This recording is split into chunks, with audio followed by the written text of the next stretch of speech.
भगवान की महिमा गाई आगे। धर्म प्रोज्झित कई तवोत्र परमो निर्मत्सरा नाम सताम। धर्म की व्याख्या की, धर्म क्या है, धर्म की बातें क्या है।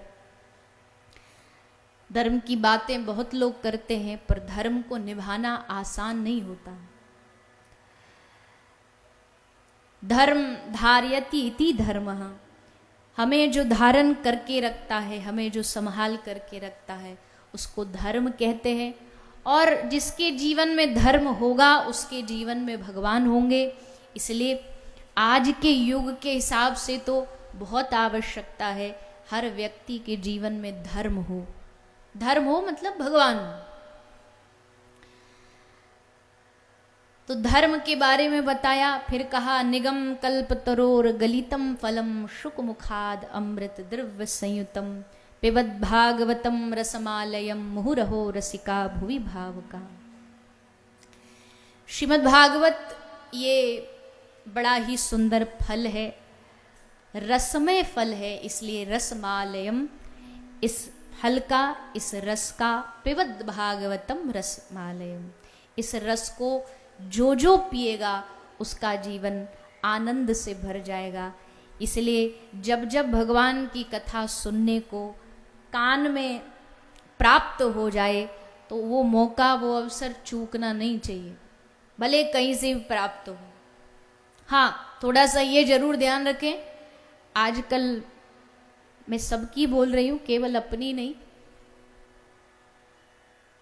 आजकल थोड़ा सा ये कथा का प्रचलन चल बहुत रहा है और अच्छा है, चलना भी चाहिए।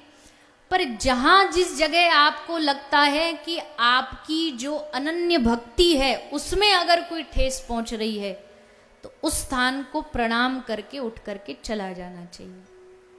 जैसे मान लीजिए मेरी निष्ठा है श्री कृष्ण में, मेरी निष्ठा है भागवत जी में, लेकिन कहीं मैं ऐसा सत्संग का भाव लेके सुनने जाऊं और वहां ये सुनाया जा रहा है कृष्ण तो मनुष्य थे, राम जी तो मानव थे, तो इसका मतलब है कि वो स्थान मेरे लिए सुनने के लिए उचित नहीं है। अपने आराध्य, अपने गुरु और किसी संत, इनके प्रति अगर कोई गलत बोल रहा है तो उस स्थान को प्रणाम करके उठ के चला जाना चाहिए। अपनी अनन्य भक्ति में कोई भी ठेस नहीं आनी चाहिए। अनन्य भक्ति समझते हैं क्या होती है? नहीं पता?